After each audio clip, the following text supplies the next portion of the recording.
York, are you guys able to hear me okay? I've been having issues with my headphones, but I can.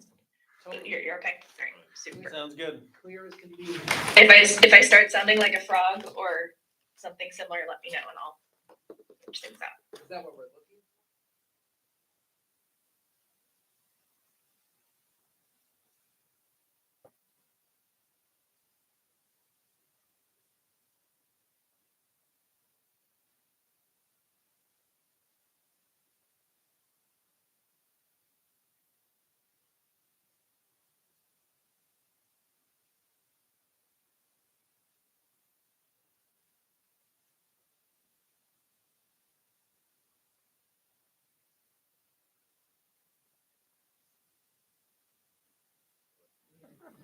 Very large. Oh, just on the cameras. He had the wrong We color. just look at just hunting cameras. Thanks for coming. It's a little cold. That people I have. don't, and you did mention I should have looked into it. Oh, maybe not. Yeah, so I reached out.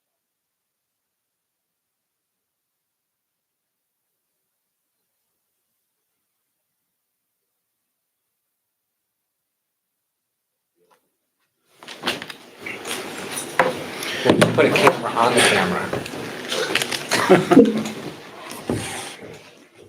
Hi, Jack. Hey. Don't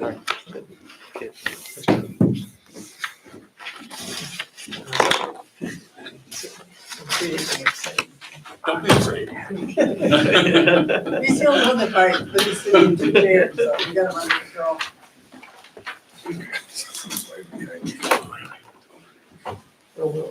We'll clear out. We all set?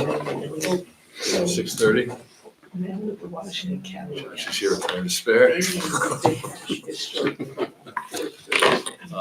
Let's call the meeting to order. Just getting the legal man. So first, we're. Recording in progress. Great. Are there any additions, removals, or modifications to the meeting agenda? Or you can put your telephone number. Number 4, I'd like to add Pine Brook Bridge. To Village Bridge discussion? Okay, we'll do that at that same time. Yep. And also, brought to my attention that we need to make a small amendment to the minutes. So we'll pull those off the consent agenda and vote on them just before the consent agenda. Anything else? Right. Where is the consent agenda? Here's a good question. I didn't see it. There isn't one. It was on it. How do things disappear? I don't know. I recall that when we went through the agenda, the three of us, we said to move the select board and town administrator report up ahead of it. Yeah, that's what I did. And I did Or it did wrong. you just do it by deleting? Well, No, I let's, didn't. let us know. But can we also add a consent agenda and that's what the treasurer's warrants and Yep. Ah, What else was on it? There was no liquor. It was Okay. just the two things. So that's, It was bills payable and minutes. 3 changes. We're going to add the, Pine Brook Bridge to the discussion about the village covered bridge. We're going to deal with the minutes from the last meeting, and we will add paying warrants to a consent agenda, which will be done after the meeting schedule and before the town administrator report. Second item, is there anybody here for public forum? I am. 2 people? 2 people? 2 different items? Different items, yeah. It'll be really quick. What's that? It'll be really quick. Okay, we'll go Can we go with you first, guys. Bob? You can go first. Thank you, appreciate it.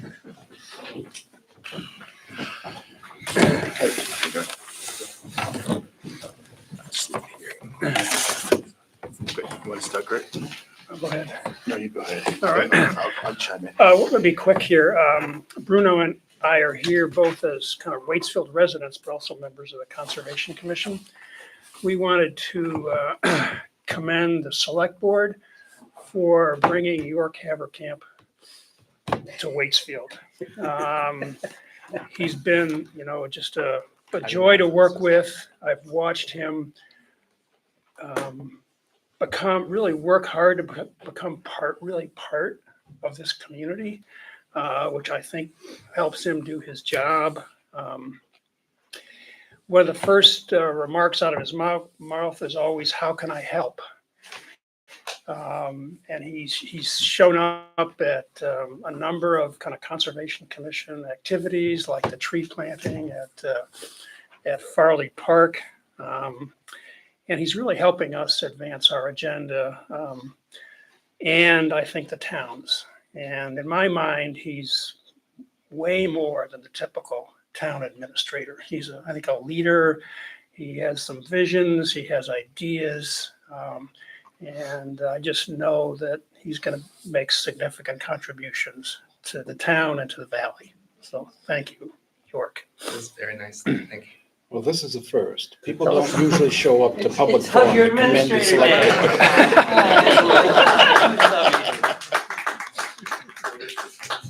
Select board will take the commendation for bringing York. You should definitely do. You should. I couldn't say more better than what Kurt said. Definitely, we really lucky to have him here. And thank you, Kurt. I mean, thank you, York, for being here, and we appreciate for what you have done thus far. So, in the brief period of time, you really shown who you are. The true colors are out, and we do appreciate all the support you give us. Well, that was extremely nice and thoughtful for you guys to come here, Yeah. and I agree with you, it's deserved. Well, that's really nice. Thanks. I mean, it's really thanks to everyone here. So, I mean, really, I mean, I'm thankful for you guys. So, Thank you. Thank you. Appreciate it. Thanks for taking the time to give positive feedback. That's a rare thing and our much first- appreciated. Yeah, after the like assessment. once in a row. It kind of softens the consent agenda thing. Right. After that, I should have been like, yeah, we're gonna leave. Bobby, right? Thank you very much. Thank you so much for giving me some time, and York was helpful with this as well. And I want to thank everyone for taking the time. I have a letter to read, and I thank you for your work as elected representatives of the people of Waitsfield. You are entrusted. The date on this is for the last meeting, but that we didn't meet. You are entrusted with making decisions on behalf of our community, and I appreciate you giving me the time to propose this non-binding resolution. Recent unsettling events have occurred that compel me to bring this resolution forward for your consideration and adoption. We have witnessed the arrests of immigrants across the United States and here in Vermont. These arrests have clearly violated the due process clause guaranteed to all persons in the United States by the 5th and 14th Amendments of the United States Constitution. I believe it is incumbent upon each one of us to affirm our oaths as citizens to support and defend the Constitution of these United States. This oath signifies a commitment to the Constitution, not to a political party or an individual leader. It is this common framework for government that establishes the supreme law of the land and unites us as people. I look forward to opening the dialogue on this important declaration. There may be a gentleman joining this. What I'm going to read you is a resolution that's started and was circulated around Rutland City and the Alder Board. It was brought to their attention, and a man named Peter Franzoni has been helping. It was actually proposed. Recording in progress. It was proposed by one of their alder persons, and Peter may join. He may have something to add. I don't know. I sent him the Zoom link. So without due process, I'll just read the. Without further delay, I will read a draft resolution, and you're welcome to make changes in it if you want. The resolution has passed in 22 towns in Vermont, and you'll get a packet that includes this, and also a link at the bottom of the packet of the list, which will show you how different towns have written theirs if you have further interest. Okay, So this is a draft of a Recording in progress. non-binding resolution affirming the town's Okay. commitment to due process, equal protection, and constitutional rights. The concept of due process is a cornerstone of American constitutional law. Do you want to be looking at this while I'm reading it, or, okay? Thanks for your patience, everyone. I think they're trying to figure out something out with Zoom. It's something, sorry, so our internet is not working. Oh, It keeps cutting in and out. yeah. Should she might, does she have to have the video showing? Sometimes if you just use or turn the, Might be alarming. It just keeps closing now. okay, I'll wait. You could pass around. Yeah, maybe I'll pass these around just to take one. Thank you. And I do have extras that a couple of extra that I can leave if.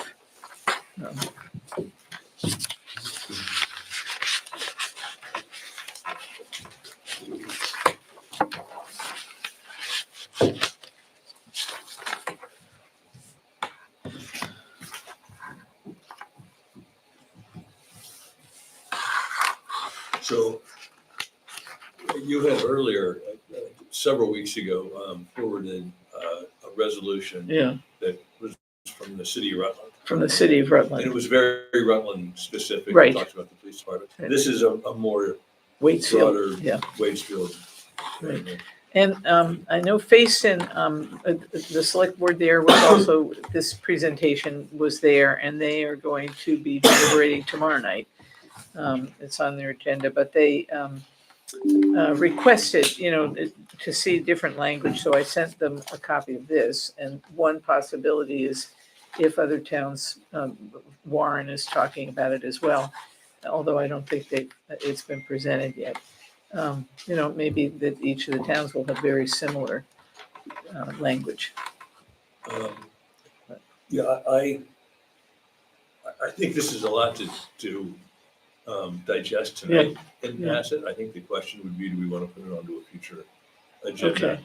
with an opportunity to review it in advance Yeah. and make whatever amendments we feel is appropriate. Okay. I think there's been in the past, in going back in the past, not always agreement about whether we should weigh in on things that aren't municipal specific, but I've always felt like it's up to the board to decide Yeah. whether we wanted to take that Sure. on. How do folks want to proceed? Do you want to review it tonight, put it on a future agenda, talk about whether we should put it on a future agenda? I agree with you. It's awesome that you're doing this, and I really, really appreciate it. I agree with Brian that let's read through it tonight as you're trying to. Sorry for the delay, and then let us think about it and see if there's amendments we want. But trying to do that all on the fly, Recording in progress. seems too much. They're back. Okay. Hooray. We hope it stays. Sorry, folks, we seem to be having internet connections and things keep locking up. Is the person who wanted to weigh in here? I don't see him here. And, Is it there he is. FTAS? Yes, FTAS. I don't recognize him, so I don't know. Oh, good. I'm sorry about that. Can you hear me? Yes. Yeah, sorry, Yes. what we've gone through is Bobby introduced the resolution. We're talking about a process about whether to put it on a future agenda and an opportunity that if we do put it on a future agenda, an opportunity to make any tweaks that we might feel is appropriate. She mentioned that you kind of initiated this in Rutland and might have some background and context for it. Yeah, well, maybe that would be good to be able- I'll give you the 90-second history. I don't want to take up too much of your time. I know everybody wants to get on to Thanksgiving here as quick as possible. So, resolution was actually drafted by Alderman Michael Talbot, Rutland City, in response to a fairly large public turnout in March. Rutland City has a very large immigrant population. A bunch of the locals had noticed some rather foul social media postings that were associated to some of the local officials' social media. I'm still at odds trying to figure out why they came to me, but went down to the alderman and said, you know, you're kind of in violation of your own oaths of office here. This is unacceptable. It needs to cease and desist. And I'd like to come back here in 2 weeks and hear you collectively reaffirm your oaths of office.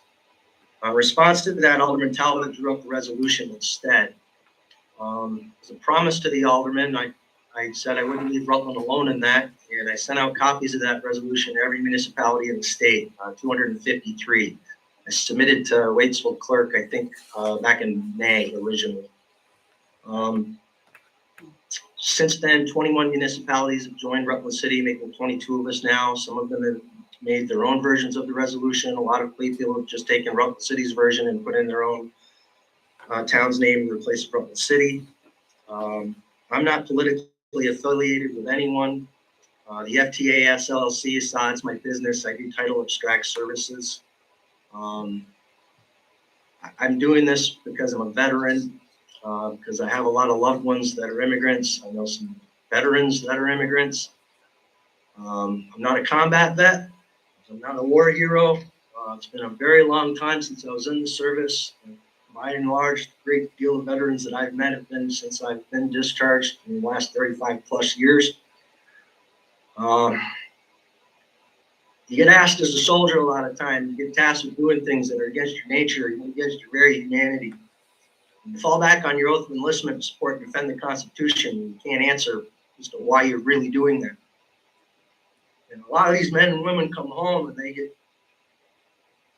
they talk about these experiences and they get told, why did I have to do this? And they get told because we don't have Sharia law in America. Because we don't weaponize the government against our citizens in America. Because we don't black bag people off the streets in this country. So that's happening now. The Constitution is defenseless without those of us that are willing to speak up in defense of it. A lot of arguments I've been hearing from the select boards is, why is this local? Why should this be in local conveyance? This is bigger than our pond. It's bigger than our sandbox. Well, it's in our backyard now, and our Vermonters have a right to know where our local officials stand. The resolution itself is a paper tiger. It doesn't commit anyone to do anything. It's simply an affirmation. All it's saying is that you're cognizant of these violations that are going on. You don't approve of them. You're doubling down on your affirmation for everybody's collective constitutional protections. And that's nonpartisan. Doesn't matter whether you're Democrat or Republican. The Constitution protects all of us. That's the last bit of common ground we really have as Americans. So this statement is simply for all of these elected officials in all of these towns to step up and say, hey, we're not arguing whether immigration is out of control. We're not arguing whether a lot of it needs to be fixed or not. What we're arguing is going about it this way is wrong. We don't put on masks and not identify ourselves and kidnap people off the street, not allow them the legal recourse to defend themselves. We don't do that. We're not supposed to. It's happening. So I guess in closing, I'd say this is an effort kind of like the Public Laws before the Revolutionary War. When the southern states were deputizing posses to go into the northern states to recapture slaves or just black people in general. And the northern states petitioned the federal government to make them stop, and they wouldn't. So the states took it upon themselves to pass their own laws that would hold these posses accountable if they attempted to do it within their jurisdictions. Vermont was among the first. Town by town, our state wouldn't even do it as a whole first. We went town by town and passed the public laws until it became state rule, state law. You would be prosecuted if you tried to come in the state to recapture slaves. This is no different. There's risk to be taken by making this stand, certainly. But federal retaliation has not stopped in this state in spite of our silence. We're already having our federal funding messed with. Our silence is going to amount to nothing more than our complicity. So I encourage you as the elected officials of your community to stand up, let your constituents know where you stand on this, and let them know that you support their constitutional rights. And not being one of your constituents, I humbly thank you for your time, allowing me to speak, and I wish you all a happy Thanksgiving. Thank you so much. Thank you very much for coming. So I'm assuming you're all here in support of this. Yes. I'm confused. Anybody want to add anything? It's a common sense humanity thing. It's not political. It doesn't require a committee. Just like the bridge down the street we're here to talk about next. We don't need 9 years to study a common problem accepted by everybody in plain sight. So please, find it in your capacity to move on it quickly and declare who we are. So how do folks want to proceed? You want to our next meeting, our meeting on the 8th is limited to meeting with Facein about the fire department and our shared road agreement. I'm happy personally putting it on, meeting on the 15th if everybody would like to. Well, on the 15th. Yeah, I'd like to be able to review it in detail before then, and then, yeah, absolutely, on the 15th. Yeah, same for me. Sounds good to I'm me, at broadly least. supportive, but understand if people want to take the Yeah, I administrative. don't think we should read it on the fly, but and if there is anything that anybody wants to make changes to, my sense is I'm going to be comfortable with it. Yeah, thank you for that excellent summary, and yeah, some of the incidents that are being reported are really, really horrific. People not being able to be found, and including legal residents or American citizens. So, thanks. Okay. I would suggest maybe if you guys agree that Bobby read it for the record since this is a recorded meeting. Okay. That's good. Take Okay. a All right. minute, but- Okay. I'll start again. Affirming, this is a resolution affirming the town's commitment to due process, equal protection, and constitutional rights. The concept of due process is a cornerstone of American constitutional law. It ensures that no person shall be deprived of life, liberty, or property without fair legal procedures and protections. This principle is enshrined in two key amendments to the United States Constitution: the Fifth Amendment, which applies to the federal government, and the 14th Amendment, which extends these protections to state and local governments. Specifically, the Fifth Amendment states, "No person shall be deprived of life, liberty, or property without due process of law," and the 14th Amendment affirms, "Nor shall any state deprive any person of life, liberty, or property without due process of law." These clauses form the foundation for many civil liberties protections, including the right to a fair trial, access to legal counsel, and protection against arbitrary detention. Whereas the United States Constitution guarantees due process, equal protection, and other fundamental rights to all persons, regardless of citizenship, immigration status, race, religion, gender identity, or political belief, and whereas recent actions by federal and state authorities, including the detention of legal residents without clear justification or timely access to legal counsel, represent a troubling erosion of these constitutional protections, and whereas history has shown that violations of rights against one group often lead to broader abuses that threaten the freedoms of all, and whereas silence in the face of such abuses amounts to complicity, and local governments have a responsibility to speak out in defense of justice and the rule of law. And now, therefore, be it resolved that the Select Board of the Town of Waitsfield unequivocally condemns all violations of due process and the misuse of government power against individuals or groups.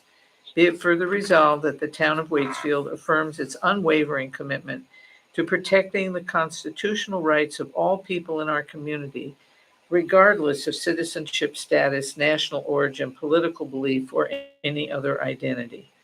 Be it further resolved that the Select Board opposes any policy or action, local, state, or federal, that targets individuals based on who they are, where they come from, or what they believe, and pledges to uphold Waitsfield as a community rooted in justice, accountability, and equal dignity. Be it further resolved that the Select Board, Town Administrator, and other staff shall, within the town's capacity and resources, review and, where necessary, recommend revisions to town policies and practices to ensure that they actively uphold and protect the due process rights of all persons within the town's jurisdiction. Be it further resolved that the Town of Waitsfield encourages residents to report any concerns related to due process, civil liberties, or discriminatory treatment. While the town does not adjudicate such matters, it is committed to listening, documenting concerns, and referring individuals to appropriate resources or authorities when necessary. The town will maintain a publicly accessible point of contact for such communications. Be it finally resolved that the Waitsfield Selectboard formally invites the Washington County Sheriff and its commanders of the Vermont State Police to sign this resolution in solidarity, affirming their shared commitment to constitutional rights, equal justice, and the safety and dignity of every member of our community.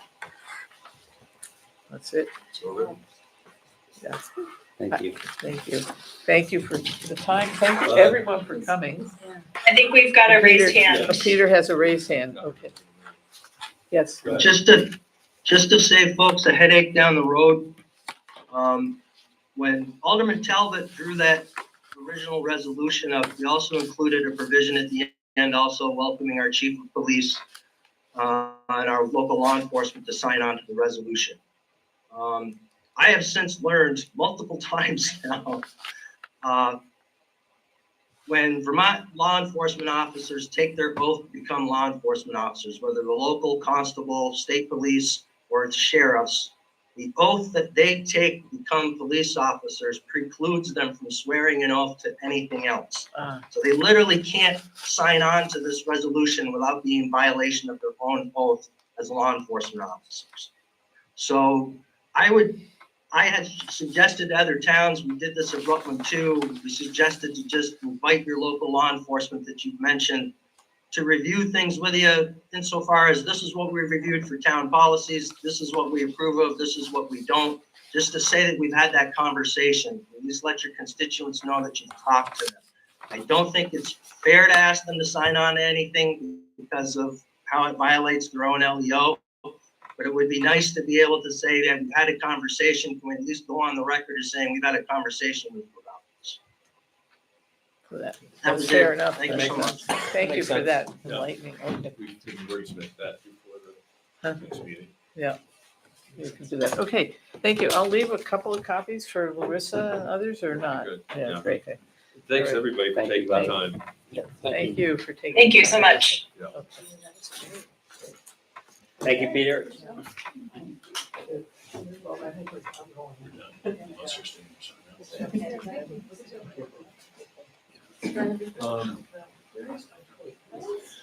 Anybody else here for public forum? Oh, it's outside. Yes, we're done. Thanks, Mac. Thanks. Irish Master. Thanks, guys. Thanks, everybody. How you doing? We're talking about officers. How timely is that? All the ones that are. Still standing. So the next item, regular business, is the presentation of the Irisville Village Master Plan. Jonathan, is that you? And JB and Anne Marie? And then, I guess. JB's here. My apologies. My camera is not working with Zoom after an update today. It did just work with Google Meets, but otherwise I'd have my camera on, so I apologize. So who is gonna lead the presentation? That's a great question. JB, did you want to lead? I'm only hesitating because I don't know if Anne Marie and JB had a chance to connect before the meeting today. Okay, Anne Marie, so you're. We did chat, yes, but I think Anne Marie was gonna take the lead on this, and I'm. Yeah. So. Yeah. Perfect. Thank you. Well, I don't need to open up the draft because I assume that everyone has had an opportunity to review it. But the main thing that I wanted to say was that we received quite a bit of feedback from two primary situations. One from Joshua Schwartz. He was phenomenal. He gave us probably 3 pages worth of very, very valuable feedback. The second one was the Planning Commission themselves. The planning commission spent at least half of their meeting on this, and it was very fruitful as well. For example, one of the feedback we received from the planning commission was on the identification of how many housing units were proposed in this draft plan. And originally, it was written that there would be 70 units, and that has since then been changed to be 70 units within the whole service, the wastewater service area.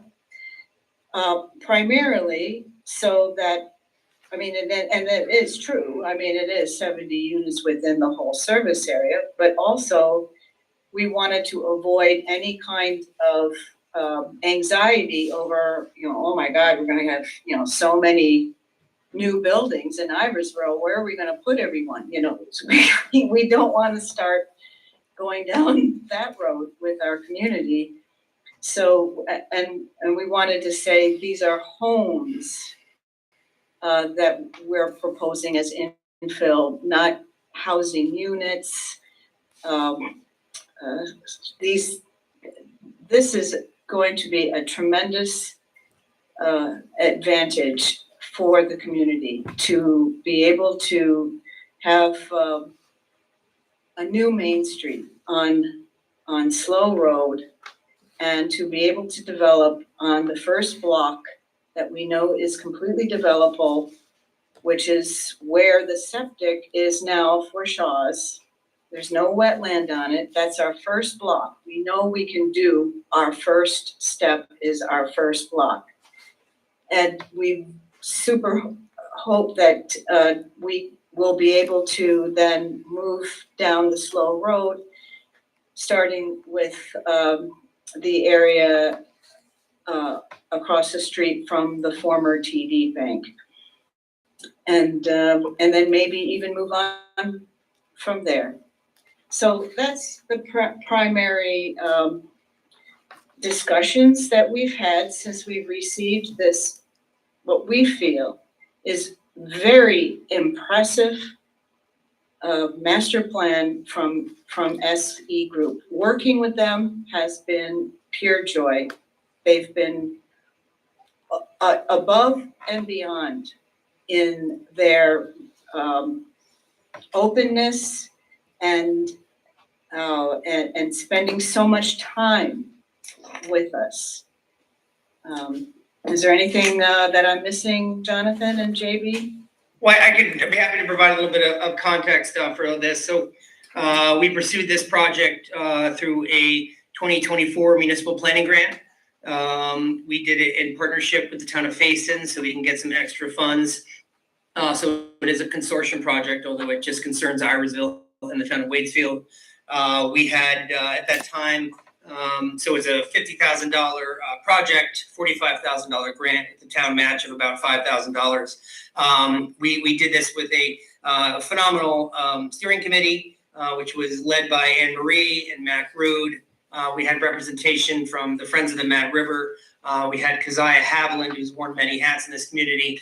Brian Shoup of the Select Board, Jonathan as well. And of course, we had Josh Schwartz and Sam Robinson of the Planning District. Sean Lawson. And Sean Lawson, exactly, the biggest owner, or one of the two biggest owners in Iversville. So it's been a great collaboration over the last 2 years. We feel that this document is a real breath of fresh air. While it does focus on a certain section of Iversville, we did get there through a collaborative process to focus on that area. Certain other parts of Iversville, which do have some developable land, which are pretty much well without the outside of the wetlands, are under private ownership. And I think the committee as a whole felt we didn't want to go down that road of the land is not necessarily prime for development anytime soon. So we took a look at what we had right now. So it did focus in the area around Slow Road. But I think it was it's an aspirational document. It absolutely hinges on the wastewater system being being constructed. But again, it's aspirational. It does call for a collaboration, I think, in the future with the town and some private landowners. We've worked with A&R and Shannon Morrison at the Wetlands Division at the outset of this project. Actually, meetings with her really led to this project being born. We've had some back and forth with A&R as we proceeded through this project, including some feedback, some communication with our state reps, because we felt we weren't quite getting the answers we had hoped for, the answers that we had originally set out this project to bring to fruition. So, but it does, as a whole, it proposes impacting not more than 15% of what are called low functioning wetlands, as deemed by the Arrowwood Environmental in a 2021 study that they did for the town of Waitsfield, specifically studying wetlands within Irisville. We propose some moderate impacts to those low functioning wetlands, while at the same time conserving the high functioning wetlands in perpetuity. So the goal is to promote compact village development, while at the same time ensuring the absorptive capacity of Irisville remains intact, if not improves, as we go on. So, thank you. And JB, with regard to the wetlands, the impact on so-called low functioning wetland would be mitigated by replicating those values elsewhere? That is one. So not only would we be proposing to conserve the high functioning wetlands in perpetuity, we'd be looking to take certain measures to offset any impact, whether A&R allowed us to impact the buffers, not necessarily the low functioning wetlands themselves, but just those buffers, to offset any sort of detrimental impact with other stormwater measurements in town. Rain gardens, stormwater ponds, what have you. We also, along with York, we have applied for a grant through a community development block grant to look at doing some work on the town stormwater pond there on Carroll Road. In addition to upsizing the culvert there, perhaps other measures beyond that. And then there's also potential looking at a parcel on the corner along Carroll Road to perhaps just kind of enhance those wetlands that have been degraded. So certainly other measures to offset any sort of detrimental impact. I think the goal is to improve the resiliency, flood resiliency of the lower Bridge Street area, which is the one that Irisville would impact. Sorry about the dogs. Any questions, or Fred? So I understand that you've got 70 units in the Irisville area, not just necessarily. No, in the service area. Service area. Yeah, so the wastewater project is Irisville, right. So how many units are you looking at on the slow road? Because originally you said you wanted 70 in there, right? Now you're down. Well, Is that what I originally, we just said 70 for Irisville. Okay, I misunderstood maybe. And so what we're saying is 70 for the wastewater service area. Okay. So that goes all the way down to the elementary school. Yeah, so that number just got carried over. With the additional capacity left over after priority parcels are hooked up to this municipal system, there's a certain allotment for residential growth, as well as a lesser amount for commercial growth. And a mix of 70 dwellings, 1 and 2 bedroom dwellings is what the wastewater project is hoping for. And that number got carried over to the Irisville master planning project. So really, and that's one of the fixes. That's the main fix that Anne Marie alluded to, is we wanted to make sure those 70 units were not all going to be in Irisville. That's what we're hoping to get out of the project for the village and for Irisville. Okay. There's no set number for Irisville itself. We want to see a lot of mixed use there. Okay, so you don't have a proposed number for just the slow road area? You do not have a number? Okay. We wanted to keep that, we didn't want to be prescriptive about exactly, both because we didn't want to propose tying the select board's hands as far as, implementing any kind of zoning rules around that or the DRB's hand in terms of permitting individual projects. We also didn't want to impose an artificial cap either on Irisville. If it turned out that the build out of Irisville as things progress moved in the direction of up to 70 units, and it was, things were going swimmingly with the community, we wouldn't want to artificially prevent that. Okay. But, our assumption though is that that's not going to be the natural course of things, and that there will be projects that occur in the village, moving up towards the elementary school. And we certainly don't want to suggest, publicly through this planning project that we would be not favoring those developments just because they didn't happen to fall geographically in Irisville. Okay, I was just trying to get a mental picture of what the slow road Sure. might look like 10, 20 years Yeah. from now, that's all. And that, I appreciate that, Jonathan, that actually, and I think I've voiced this concern a couple times. My concern is that, Irisville as a whole is gonna be served by wastewater, hopefully, and water. And I would hate to be so prescriptive to say, no, we're only gonna allocate that to the slow road and pass up opportunities for housing in good locations. Absolutely. In the future, so. Absolutely. And the comment period is still open, correct? It is. Until- Yep, through Monday, I believe, right? Okay. Through December 1st, yep. It was the main reason we really wanted to have this Yeah. tonight. So 'Cause that I've this got can be part of the 3 process. comments. We kind of just addressed one with wastewater capacity. I can just go ahead and do that through the online thing, if that's okay. Unless, maybe we should all, Yep. unless there's any specific. No, that was concerns or very comments. helpful, that was very Yeah, helpful, thank that was you. a good explanation, thanks. I think it's important, correct me if I'm wrong, JB, Anne Marie, and Jonathan. I mean, this is like, it's a plan, but the truth is this is private property. And like, these are people's land. And so, and yes, the select board is gonna have some say in the months to come of allocation for wastewater and how that's gonna look, because honestly, we don't know right now.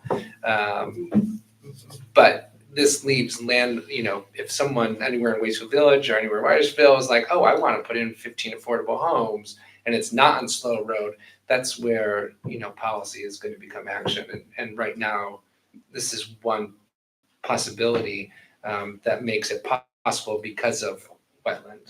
Does that sound right? Yeah, and I would even go further to say, maybe not even because of wetland, but because of historical development patterns and the expectations of the community. Slow Road is where there currently is a gas station. There's currently a grocery store. There's sort of an expectation of commerce in that area and sort of more dense, for lack of a better word, sort of, city life development. And so we didn't think it was out of keeping with the character of that part of town to propose, or maybe not even propose, but to suggest that there could be some more dense residential and mixed use structures built. And we also were cognizant of the fact that 100 does not function well as a main street in that part of town, just due to really the historical development pattern along it being sort of facing away from it, and the speed not being ideal and no parking. So Slow Road presented itself as sort of maybe not ideal, but an opportunity for a new main street that had the potential to be redeveloped. And to some degree, a potential benefit that there are fewer landowners along that street. And so there could be potentially more opportunity for unified development approaches along that street. But that's certainly not to say that we would not, as a planning commission, would not be excited to see proposals, further down towards Fiddler's Green or within that area or out in the village, wherever. This was simply a sort of, a proposal, mostly to get ideas flowing, to get people to think about what could it look like, and not say it has to look like this. Yeah, exactly. Thanks, Jonathan. And we have the new owners of the shopping center, as well as the Stadium board, and obviously Sean being on the committee. They've all been actively engaged throughout this entire process.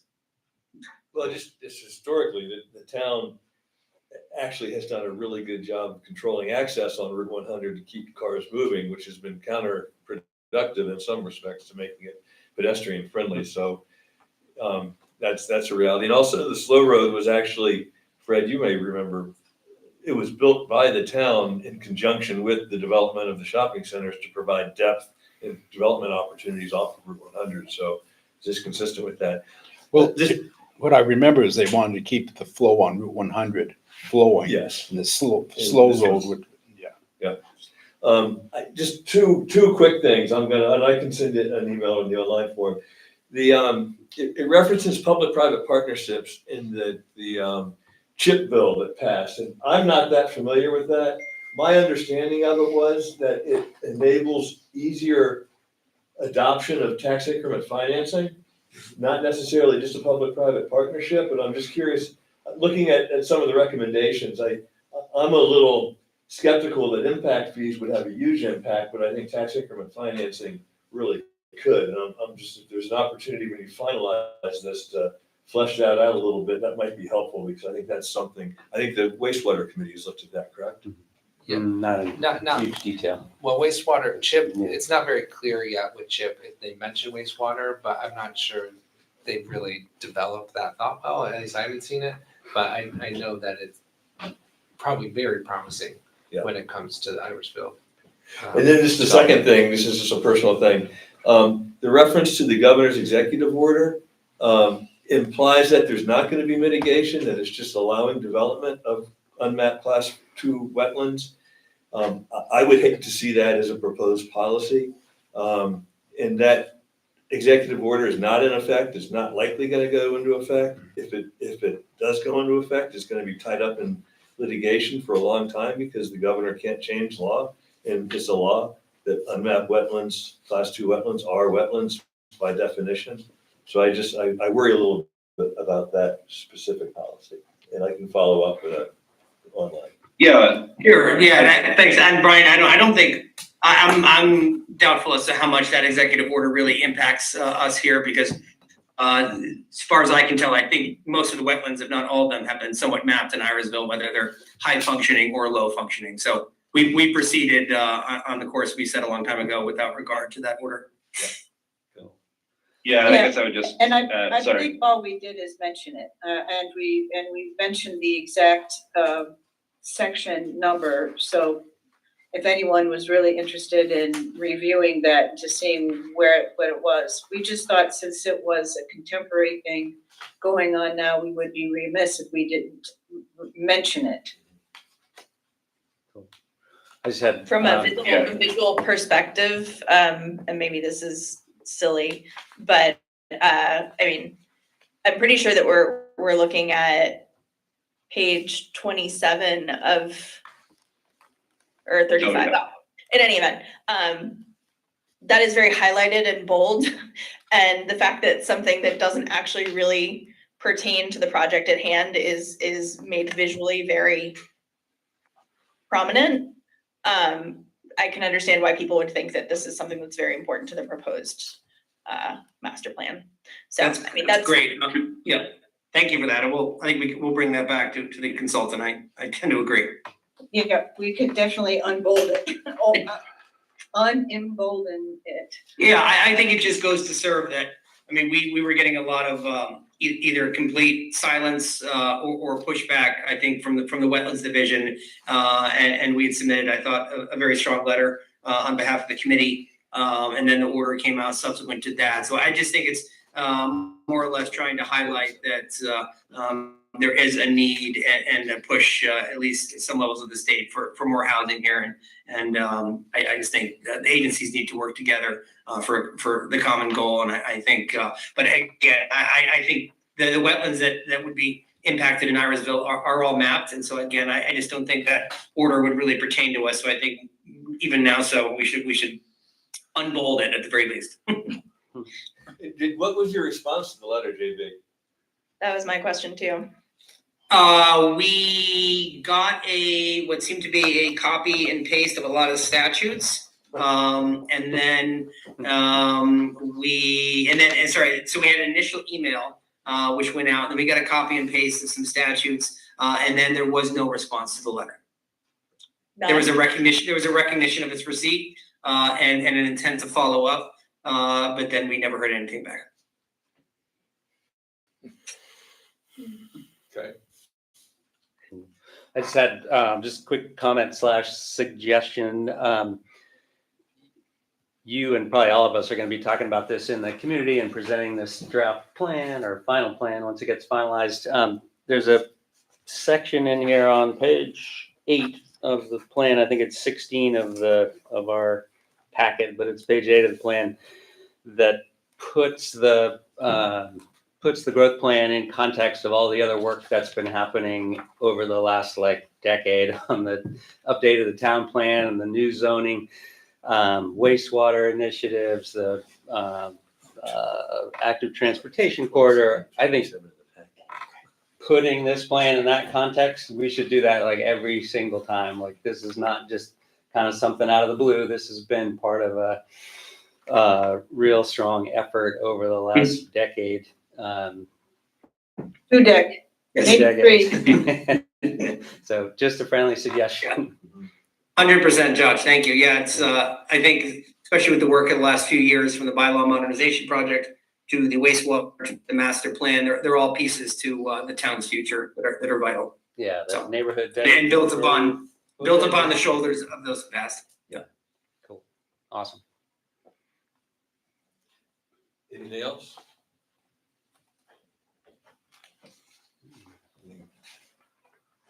Well, thanks a lot. Thanks for not only the presentation, but all of the work leading up to it. Yeah. Yes. It's exciting.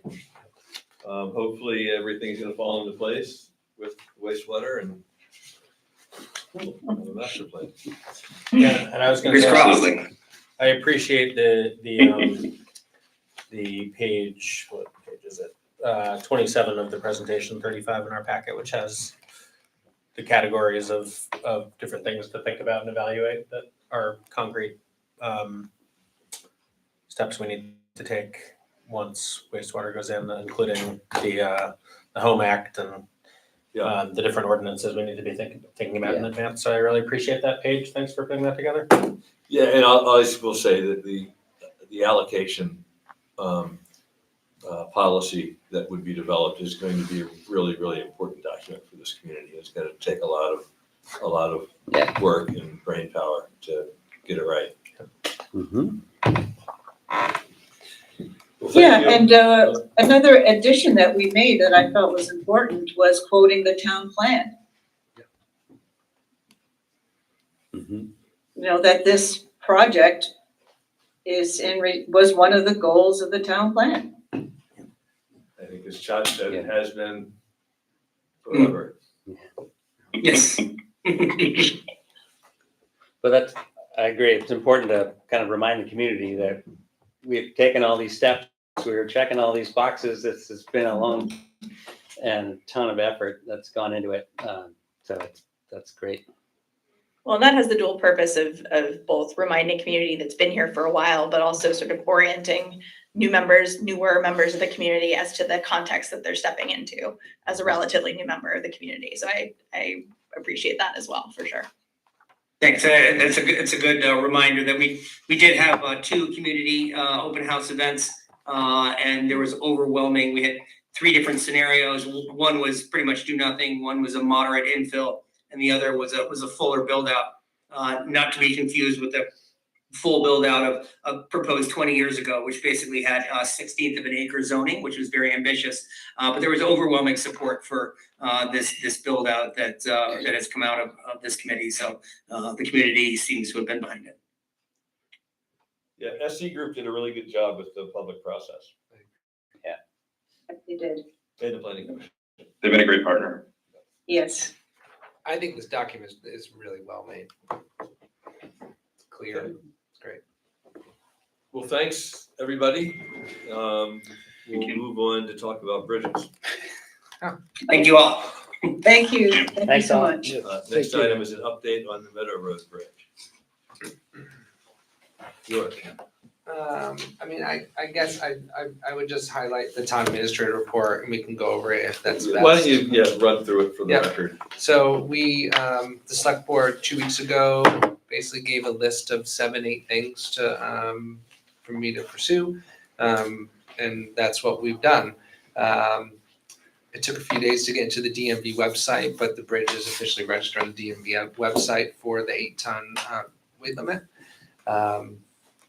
Public notices have been on the newspaper, Front Porch Forum, Facebook. It's the top banner of our website. Josh Rogers, our road foreman, was kind enough to contact about 20 companies to alert them to the seriousness of the weight limit. And we've heard word that it seems to be effective. These companies are taking that into consideration. Even our road crew is now planning on using the big truck to plow the bridge, and they're going to plow to it, and then have the little pickup truck do it. The sheriff's department, as requested, has increased part of the patrol hours at the bridge, and we've been in communication about that. They have said if the select board would like to add hours, they could allocate some more hours to the town for a short time. With that said, we feel like the education that we've been really hammering has been effective so far. There are 2 electronic signs on both sides of the bridge, just simply saying 8-ton weight limit, no trucks. The 24,000 pound weight limit signs that were on Route 100, just like as you go down, which were a little misleading, have been removed. I have begun the temporary bridge application. It's a pretty big push. And since we were, so far, all of our communications with V-Trans have said that they do not expect that we will get a temporary bridge anytime soon. With that said, we still felt like it was important to start the process, and so I will continue doing that. Cameron, yeah, go ahead. Interrupted. I apologize. I missed the last meeting, but it might be good for the public record as well. It's just what is the temporary bridge option? V-Trans has temporary bridges. In theory, they have temporary bridges. There's a very small supply of them, and my understanding is that all right now they are in use. As they become available, V-Trans has a list of places that they would go to next. My understanding is where those are planned to go are bridges that are literally closed. And V-Trans's opinion is if we can keep this bridge to 8 tons, right now it is a usable bridge. Okay. Does that answer that? Yeah, so it seems unlikely that we'd see a temporary bridge anytime soon. Through But V-Trans. wasn't there other contextual information about V-Trans basically saying that, or maybe I misunderstood at our last meeting, that essentially because the deterioration of the bridge was due to deferred maintenance, we wouldn't qualify? Or did I misunderstand? And maybe. I think that may have been a sub bullet. I think the first bullet was what I said, but yeah, I think there was reference to maybe deferred maintenance. Okay, I recognize your time is a scarce resource. I don't want to send you on a wild goose chase. It seemed like if there's a possibility, and I think Brian, you made a compelling case for why this shouldn't just be foisted onto the town's deferred maintenance issues, that there are sort of other mitigating circumstances that it might be worth applying. But I also, yeah, as I said, I don't want this to eat York's time. Well, V-Trans also, other voices within V-Trans concluded that the use of the bridge as a detour during the last flooding significantly exacerbated the deterioration. And we had been hopeful that FEMA had given indications that they may step in and provide some assistance, and that's still outstanding. It is. But we are about to get some reimbursements for our work for flood recovery last year, correct? Yeah, I mean, I think we would have already been reimbursed if the government shutdown hadn't happened. And that's not related to the bridge, just. No, but that's from the July 10, 2024 flooding event. Yeah, and we did receive an email after the government reopened saying FEMA is starting to do that process. So yeah, that's mid $40,000 range for some of the work. And the 2 culverts and old center face are still outstanding issues. That's correct. And is the bridge still in play? Yep. Okay. And that would only be design money. That's only design money if it's fixable. And its own, so the RFP that I wrote is for the Meadow Road Bridge is broken out into 2 parts. The decking, because that's FEMA funded, and then seeing if we can bolster the bridge. Again, I'll just add that our town engineer has actually spent he's gone there a couple times. Most recently, he went, and I don't remember if I included it. He is very, very skeptical that there would be an appropriate amount of money we could put to the bridge to extend its life, and even more, not more importantly, but equally important, to raise the weight limit. We're still looking into that process. Contractors are looking at it, and we'll come back to you if there's any. We got a reply from Eastern Engineering, Tyler. He basically says it's not worth putting our money into it to try to fix it up. I'm increasingly of the opinion that we just need a new bridge. We need a new bridge. That could cover a reasonable amount of weight so trucks can deliver services. I think we ought to actively start the process of bridge replacement. Is anyone looking at how much the bridge would have degraded, or the impact on the bridge from the decision to close, or the necessity and decision to close Route 100? If the state didn't look at that, is someone looking at that? And because, I want to make sure to, as Brian pushed back on the record, that, that was a huge contributory piece, and that the deferred maintenance evidence is a little. It's proven a little difficult. So VTrans did say, not officially, but people in VTrans that are inspectors, engineers, said that there's no doubt that it created more of an issue for the bridge. Right. However, it's not in the inspection report. And that Was it looked at, though? Do we know? FEMA has told me that we could pay to have another inspection done. Don't quote me on this, but it's essentially what they said. To say, that would say, yes, besides the decking, there's other damage to the bridge, and we can say that it was from Route 100 closing and it being used as a detour. Currently, that is not the case, and FEMA's just, as of now, willing to pay for the A&E for the decking and for the decking itself, which is a lot of money, Sure. for the record. And It would be worthwhile for an 8-ton bridge before we can replace it. But, I don't think the town should not be off the hook for knowing that bridge, is not gonna last forever. And 12 years ago, the select board talked about whether they should start putting a plan in place, and decided they didn't need to because the inspection report didn't say it was deteriorating. Since I've been on the select board, it hasn't been the top of the issue until the flood, but I think it needs to be. Well, the flood caused, because of the extra traffic it caused there, further damaged the decking. Yes. But the underpinning, the steel work underneath, the big holes that we see in the bridge report, that's something is cumulative over many, many years. Yep. So we can't say that the flooding event precipitated the failure of this bridge. It was inevitable. It was at its life expectancy. in terms of long-term, CVRPC put in the grant application this summer, fall, for engineering for a new bridge. That would be great if that was awarded. Again, if the last 5 years, there was a lot of money for bridges, a lot, because of the infrastructure bill and a little bit of the Inflation Reduction, mostly the infrastructure bill. There were 3 bridge grants. I worked on many of them in my previous role in National League of Cities, and I feel pretty strongly we would have had a strong application. So if we get to the point where those come back open, I think we'd have a really strong application. Currently, they're no longer available. Although VTrans doesn't have a bridge that Alice, through the Regional Planning Commission, shared with us, so bridge grant program. Yes, and that I think is, we will look at applying for that in April. I think it was February or April, yeah. So I think there's hope, and we'll just keep seeing what we can find.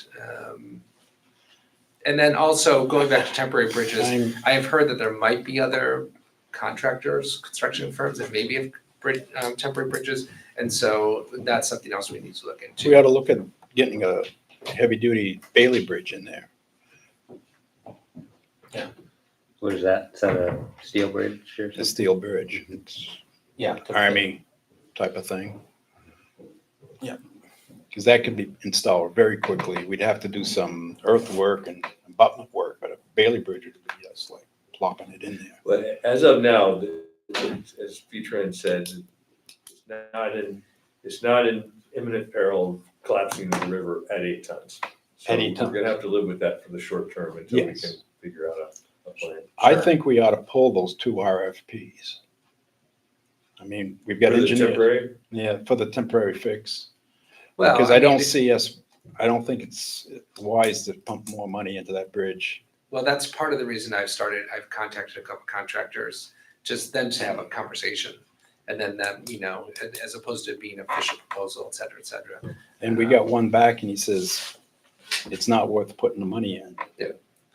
Um, I think we ought to pull those 2 RFPs and start actively planning for its replacement. Agreed. I mean, pulling the RPs, I haven't gotten any proposals and we don't have to entertain proposals. yeah, I wouldn't worry about pulling them. Somebody might come in with a good idea that's worth thinking about, but I think Well, maybe, at least in our minds. yeah. We ought Yeah. to maybe take that idea, set it aside Yeah. and start actively. And I do think possibly, I mean, we talked about the Pine Brook Bridge and that maybe if a temporary bridge could go in there, that would be more affordable. I mean, and maybe not, but my point I'm is, I saying- think we need to have creative problem solving for the short term into the long term. Long term, Meadow Road Bridge is too important. But if a temporary bridge, if that's a shorter span or something, then maybe there's possibility there that'd be more affordable. Just back on temporary bridges, so I can satisfy myself. So right now, the bridge is open, it's not on the, in the sub bullet 1, it's not on the list of places where temporary bridges can go because it's not closed. But, thinking of the worst, if we weren't able to keep vehicles off for some reason, or it was forced to be closed, and it could go on the list for that reason. Mhm. If it was not able to go on the list for the sub-bullet reason that has been kind of alluded to, I'm curious what we think a study would cost to get us off that sub-bullet list that you mentioned before. I don't know. Just curious. And my And guess there is are- it wouldn't be a lot. Yep. And I don't know how that plays with the official V-Trans inspection report. I mean, that would take a little homework. Yep. But that would be worth entertaining possibly. And there are private sector, Facein, I believe, has 2 temporary bridges in use now because of flood damage. And I think one of them at least is the contract with a private contractor. V-Trans. And I think we're talking, the temporary bridge, I don't think we want to do a temporary bridge as long as we still have use of the current bridge. Of course, no, it's like That's planning it's like a for- waterfall. If it is closed, Yeah. then if we can't get on the temporary bridge list, if it's closed because of the deferred maintenance versus increased traffic. Yeah. Thing then. And I don't know, like the agriculture sector does apply, as I think I've shared. They're exempt, they can use the bridge. Anything over 8 tons, they are liable. It's state law. There's nothing we can do about it. Josh has made the calls, Josh Rogers, the road foreman, signs are there, we're educating. And so, it's almost use at their own risk. Sorry, And liable if an incident happens while they're on the bridge, right? But it's they're not. hard, I don't know how They're not liable for increased damage to the bridge, I don't know. or how does that work? Yeah, no, I think it would be very hard to prove. I think And when you said Josh Rogers been making lots of calls, was that he's also calling agricultural Yep. truck? Okay, so that was the part I And I wasn't think sure. it might be helpful, I mean, Josh saying we are not even putting our heavy trucks on there, because people have a huge amount of respect for Josh Rogers, I think actually does carry weight with some of them, is my understanding. Well, I can report that the traffic down Meadow Road is drastically reduced. you know, passenger vehicles, everything. And I've seen You haven't very. sent me a picture of a tractor trailer in weeks. I did stop a Home Depot truck the other day and told them it was closed and they couldn't use it, and they proceeded to go over it anyway. Oh, really? But that's the only heavy vehicle that I've seen recently. Have you folks seen Well, that? we had A Home Depot call us and say, we can't cross the bridge. And I said, I'm coming your way. I'll meet you and I'll take you to Moortown on. And so they stopped on their own to say, we can't come this way because they saw it. Probably not the same truck, Yeah, probably. but they came and they went all the way around, but they saw it and they listened to it and they did respect it. So that was, made me feel good. And I said, come around, I'll show you, because we're in. It's agriculture trucks, it's the manure trucks. Yeah.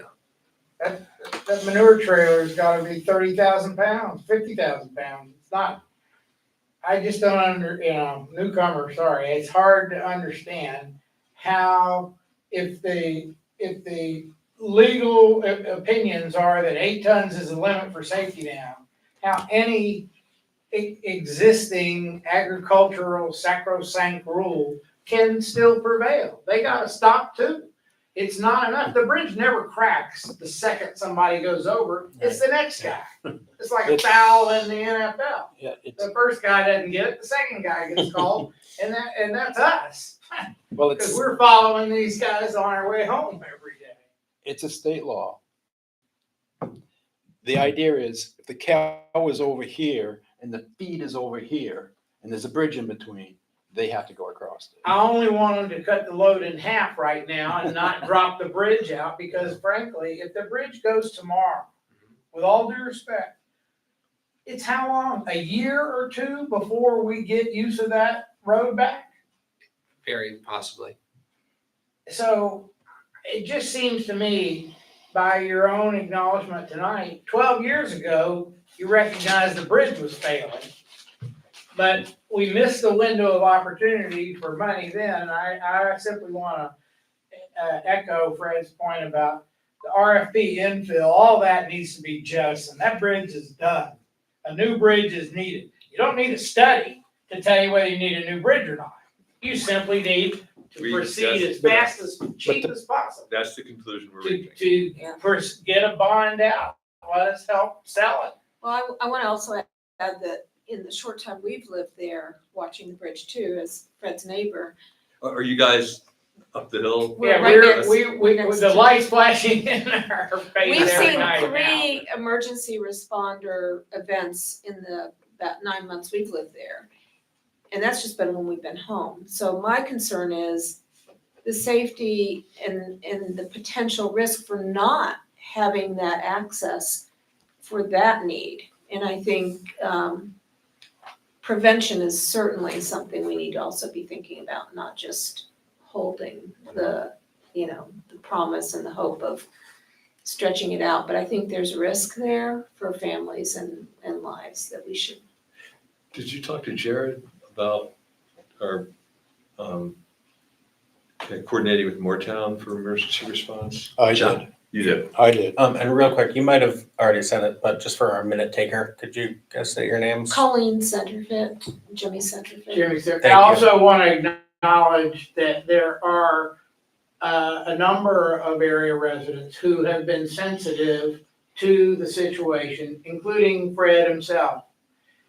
He logging some of his property, they all went out the other road. Nobody went down.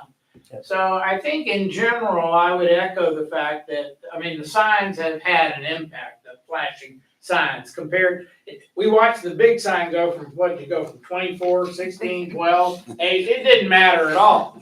They weren't gonna stop at that, but you throw the flashing light at them, people stop to see, well, can I make it over before it cracks or what? But yeah, so people are trying, and we empathize with the farm operation. It's just, I don't empathize with them enough to watch them knock the bridge out because they got an exemption. When the bridge is done for, they need to come over in smaller trucks right now. If everybody else is avoiding it, they can still, to go over it with 12 or 15 tons when it got an 8-ton limit, that's one thing. To go over it with 30 or 40,000 pounds, So that's a danger. 100% agree, and I just wanted to, so the law just says they're not subject to, and they can go. I just wonder if we could advocate with our state representatives for possibly, if there is a reasonably practicable alternative route, that should be taken, and I'm not sure how to exactly put that into the statute, but It'd be It an shouldn't- active legislature. yes, no, 100%, but it seems to me common sense, if there is a way to go that doesn't add, and a completely unachievable amount of time, then that way should be taken. I just- I One would advocate for question related to that was something that the driver from the Home Depot truck asked me. He said, I don't know why it was showing me to take this route. So were some of the notifications that were made, was it to influence what, maps would that was direct people? Because if we could redirect on maps through that process, then it would That was my next circumvent question, that. actually. GPS has taken big trucks through our covered bridges before. Well, Ask Stowe So- about the notch. so there's two things that I think we should look into. One, there is a little alert, I think, that you can have Right. pop up on Google or Apple Maps that might say, hey, weight limit here. Because the problem is, at least for residential drivers, I'm not putting in the weight of my car before saying I want to go deliver this refrigerator to Dave's house. I did just want to mention, earlier, it sounded like there was the opportunity to try and be sure you didn't leave any money left on the table by making the point that the closure of Route 100 expedited the demise of the bridge. We're certainly willing, we got here just in time It's a thoroughfare in front of our house. to watch the road, the floods, send the traffic in front of our house. We wanted and to put over up the a toll bridge. bridge and then we could have paid for the bridge. And Fred will tell you, each week I'd be coming in with a new plan for giant rubber speed bumps that would have made the town of Warren cringe, because they can hardly talk about it. But we clearly, on an anecdotal basis of just walking down there and watching it, that bridge went down hard in that period of time. Yeah, I did. And, The decking. and because it was already on its last legs, it just couldn't take that extra load. The decking. Yeah, Yeah, it took it down deeper than we'd ever seen it before. Exactly. I was driving by your house 3 or 4 times a day. Yeah, I mean, we all drove it. We were all in the traffic jam and saw the speeds that were happening. And I never realized how important that little bridge was to this valley. I never thought of it once until that flood in '24. So Fred, you said that you talked to emergency management folks? Yes, I was gonna bring it up in roundtable. I went over and emergency management, sat down with fire officers and everything, had a good discussion on communications with emergency management, and we did discuss the bridge. They're only gonna use it in extreme cases. If they're gonna go look for a smoke detector that's sounding, they're gonna go to Moortown. They've talked with Stephen Pratt, chief down in Moortown. He can respond on North Road much quicker than our folks can. His problem is he doesn't have staffing all the time. And in fact, Waitsfield oftentimes during the day has to respond to Moortown mutual aid to take care of Moortown. So we can't rely heavily on Moortown to respond. And we talked about the tanker truck. Tanker truck weighs 58,000 loaded. Wow. So they're That's trying- more than 8 tons. Yeah, that's just under the 60. 58,000 pounds. It's just under the 60,000 that the farmers are allowed. So, they're mulling in their heads how to get water to our places if they catch on fire. Right. Yeah. Well, thanks for doing that. Very, very productive discussion with him on multiple issues. Were you done with your overview? Just one other thing that you mentioned is that the schools are not using school buses. Yep. Over the Yep. bridge. They've Yeah, done the other- schools came up with a plan. It took some work and it took them a few days, but they came up with a plan that they feel is good and they're not using the bridge. I'll just, to make up, just so I can hear, like, say what I think I heard. Maybe look into legislators about future exemptions, or not exemptions. Yeah, about a carve out to the carve out of the exemptions that if there's a reasonable route available, and I don't know how they're gonna define that. And there's a lot of exemptions that the agriculture sector has. This is just one example. Huge. Yeah. No, Maybe look yeah. into Google Maps, Apple Maps mapping to see if we can flag it as a, Maybe thing. 511, Wait, what? contact 511, that flag them there.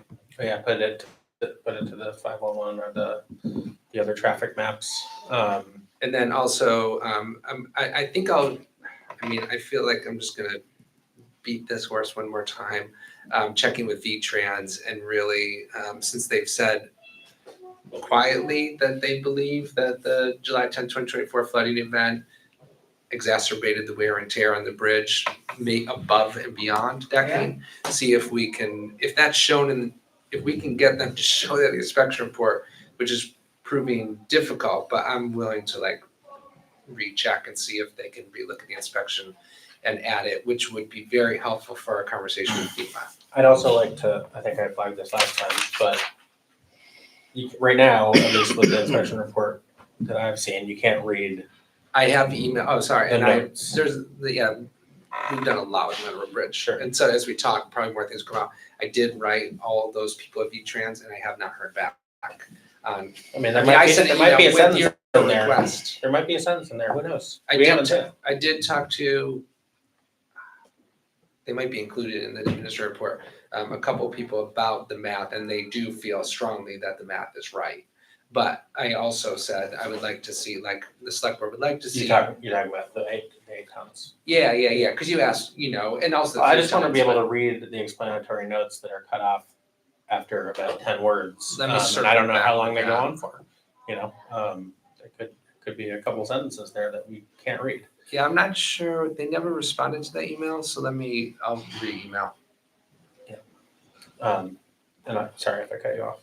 No. You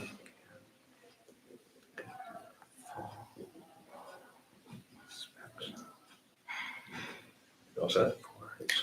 I'm just waiting for him to finish, so interrupt him.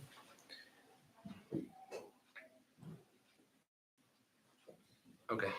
The other thing, and just going back to enforcement, beyond increased hours is, I talked to a law enforcement person who kind of off the record was like, and I think we all acknowledge this, that a video or a picture of a tanker truck going over is not probable cause to enforce the crime, but it is a reasonable suspicion, and they can follow up with them very easily. So that's why I think we really should get, I don't know how many cars go over it a day, but we should get the camera that fits the needs of the bridge, and being able to get those pictures, review them, especially on the near-term basis where we can say, okay, there's the Home Depot truck, there's the gas truck, there's, ones that are obviously going to be over 8 tons or possibly. And then, I think it's important for us to know that. And then I think there can be a further conversation with the sheriff's department and other law enforcement resources that if there are egregious violations, they can help us. They will not say, sorry. They can't ticket. They can't ticket based off of that, but they can say, they can look up the license plate, they can drop by, they can give them a call, they can do all the other things that they do when they get reasonable suspicion of a violation, which is try to develop probable cause if they want. I think that's similar, and sorry to cut you off, but it's similar to the most recent truck that hit the Village Bridge. Exactly. And our conversation with the sheriff's department that are looking into it. And that includes not only the height that they were over. But right when the sheriff looked at it, he said, I can tell you right now that truck's also overweight. Yep. So just if you want some help looking at the different options for the tactical wildlife cameras that work on cellular and upload images or video, I'd be happy to. And cellular's fine, but technically speaking, we can do it without cellular. That just saves to it. And I'm happy to. That's fine. If you guys want to get one, we can get one. I'm thinking of you or someone having to go down there frequently. If we can find one that. It's okay. We know someone that lives there. Just kidding. Anyway, I'll volunteer. I'm not prescribing what the best option is. I just know that there are cellular and non-cellular options. Could you put a red blinking light and video monitoring Sign. on the sign? Yep. Just, I mean, literally, when people know there's a camera, they will change their behavior. 100%. Now, it won't stop the agriculture truck coming across, but it might stop just about a lot of other people. When you see a camera, you feel like, all right, I don't wanna take a chance. I'm gonna have to argue this out. Well, so I need to step away for just a sec. I'll be right back. a non-cellular camera is just several hundred. Does that sound right? Under 500? Oh, yeah. Yeah, I mean, we have a game camera. We were away for 3 weeks recently, and I know every car that turned away in my driveway. I know the 2 days my neighbor came and watered our plants. I know all the raccoons and foxes. Good to know. Noted. No bears? And if you want, No bears? That was earlier this year. I mean, I'm happy to, and Dave, I'm happy to work with you. I mean, I'm happy to order one and then set it up and work with probably We'll Josh. see and what the the road options crew. are. Yeah, you know, A 2-pack of cellular, and the data plan is when you do the cellular, the data plan is the thing you got to watch out for. But a 2-pack of cellular cameras is $80.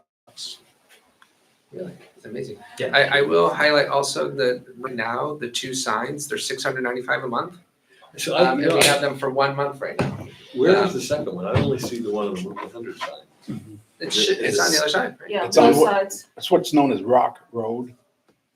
It's just down from the bridge on the corner. No, I know where that one is. I Okay. didn't see the one on the other side. But It's maybe right I there just- it's right on the bridge. Right on the bridge, yeah. So I'll just highlight that. That's one, those are, Yep. I reserved this 1 month. If you want it longer, then we'll have to make that arrangement. There's a live streaming or capture on demand one that's $200. So the cellular plan is the big thing. What I really noticed is after Josh made his telephone calls, it was like boom. We won't have ag trucks anyhow for a couple of months now. But they're doing manure right now. I saw that one. I was gonna say, I spraying think they're- some liquid manure. Are Yeah. they? I thought it was late for that. 1 They were December. there yesterday. 1 December. They did it So for the 2 ban is days 1 across the December. street, in and out all day for 2 days, Yeah. across the street from Well, his they're- office. Pushing like crazy because 1 December is Yeah. a closure I see. until 1 April. Oh, really? Mhm. For some reason, I thought it was November 15th. But no, right. So we should move on. If we can. Yes. Yep. Village Bridge. Well, we've got the resolution on the 250th anniversary before the village bridge. Oh, I'm sorry. Thank you. Thank you. Thanks. Thanks very much. Resolution. We appreciate everybody's hard work. Thank you. Not easy running a democracy these days, no matter how big it is. Thanks for coming. Or small, you bet. Smaller's better. And if there's anything anyone else wants to talk about or whatever, just let me know. I mean, there's been a lot of things that have been done. I kind of thought just having the newspaper article say there's cameras probably. was Well, you can good get the little signs right down the canyons that says surveillance. So we have a proposed Vermont 250th anniversary resolution. I think the intent says that we will establish a liaison or local committee. Probably part of the motion should be to authorize the Historical Society to serve in that role. And my understanding is there's no expectation for additional town funding for the 250th anniversary celebration. I have a clarifying question about the second sort of stated whereas the sort of, whereas the Vermont 20th Anniversary Commission hopes to engage all 252 cities and towns through their many programs, projects, and events over the next several years. Are they talking about the commission itself creating those programs, projects, and events, or are they hoping to piggyback onto programs, projects, and events that those cities and towns are doing? Does that make sense? I read it as the first one. As the commission. Yeah, Okay. like replacing there with the commissions. That's how I read it. I think there is an expectation that there will be local events, but and I think that's. Yeah, I want to know if we're committing to, as a town, to hosting events and including them, or if, it wasn't clear what the commitment actually I entailed. think the maximum there is hope is up to the bar of hopes too. So I don't think Yeah. it's a commitment Okay, either way. that's fair enough. It says may provide funding as available. And that's optional. Maybe we can delete that. Yeah, I kept it just because I didn't want to unilaterally decide that we wouldn't have it. What would But the I did board- not fill that line in. What would the board like to see happen? I haven't really Basically- given it any thought. I mean, if we leave that out, are we barred from providing funding in any way? No. No. So we did get a request. We're getting our annual request for appropriations from various service organizations. And the Historical Society submitted theirs, which was, as we discussed with them, to help cover rent, but didn't ask for any additional appropriation for this. The Historical Society hasn't even discussed this much at all yet, which I find bothersome, because if we want to do something significant or semi-significant next summer, we need to start planning right now. Well, I think I could leave it either way. We may, or just delete it. There's still time to, it doesn't bar us from it. Yeah. Right. I have a copy for you guys to sign tonight if you like it as shown. If you want it different, then we can make it how you like it, and then even bring it to like the December 8th meeting. And there's no rush to have this signed immediately. What folks want to do? I'm fine signing it now. I'm happy to sign it kind of as is. I'd like to discuss it. Okay. I'd like to see what their plan is. I'm no longer the president of the Historical Society. I would like to see what their plan is. I'd like to see Waitsfield do something. Oh, so you want there to be an explicit mention of what's going to be happening in Yeah, I'd like in to here? see a plan, yeah. Before this is signed. Yeah. I guess I don't see a need for that. I think we're endorsing something. See a need for a plan, but Yeah. I'm not sure the timing. Like to me, we can sign this, that's fairly open-ended, and this is signaling our support for the governor's plan, his executive order. We definitely need a plan. I'm not sure we need a plan before we sign this, in my opinion. I mean, I think I you agree. do want to designate someone, whether it's the Historical Society or other. That's the biggest ask with this, I would say. My understanding, Alice is now Mhm. yeah, and I talked to her today and she said they're planning an event and they're not going to be expecting an appropriation. Mhm. And that the Historical Society would serve as the liaison. Okay. I mean, this says, resolved, Mhm. the town of Waitsfield officially establishes a liaison or local committee, but it doesn't define the committee. I don't think we need to define it, right? We say Committee we or are establishing person. a committee and that will be filled at a later time, right? So want to go ahead and sign it and I'm good with that. motion? Works for me. I'd make a motion to approve it. Second, Second. all in favor? All right. Aye. Hi, Opposed? you don't technically need my signature, but you can send it to me if you want Fred, and someone without a Y chromosome to sign. Sorry, anytime that the Historical Society has something, if they let me know, I'll add it to the agenda. I'll pass that on. Village Bridge. So it's closed tomorrow for 2 hours for deck repair? Yeah, I saw so the signs. tomorrow. Are there signs up? Yeah. I'm worried about that. For 9 to 11, Jen posted it on Front Porch Forum, I believe. And also, I think at the same time, Josh's crew is gonna repair where it's been hit twice. And Miles and his crew is gonna do the decking. I think this is more of a short-term fix. Because some boards are kind of popping up, and I think that's a problem for winter. So he's gonna work on getting those down. Still with the expectation that he's gonna give us a quote for how much it's gonna cost to do a more thorough inspection, which he said really needs to happen before we plan for what that big repair will look like. Right now, it seems that some of the beams that are underneath the decking is fixed to, or some are soft. And so some of those, the expectation will need to be replaced or, And those are the beams that also carry the weight of the vehicles. Yeah, they're probably important. Yeah, that's my point. That's my point. So the short notice is just Miles is out straight before winter and he said I can be there tomorrow. Yeah, it happened very quickly. So I prepare for maybe some criticism of not giving people a heads up, but that's the reality of it. He actually has still never responded to my multiple emails and phone calls. So this was thanks, he contacted Josh, and so it's happening. and Was it's that working. for looking into potential advanced barriers or warnings that people would run into, or was that something else? There's multiple things that Miles and I are working on, and that is one of them, yes. And every time I talk to him, he says, yeah, I'm working on that. That training's gonna come to you. Once he gets here though, he does a good job. He's awesome. In He's great. looking at the bridge stuff, there's a Vermont Covered Bridge Society or Yep. Commission. Which He's Miles, part of which it. Miles is on He's it. part of it, okay, so if you're having trouble getting a recommendation, maybe they would have. I think Other. we declined their offer to purchase a covered bridge celebration banner Right. last summer. Coming back to bite us.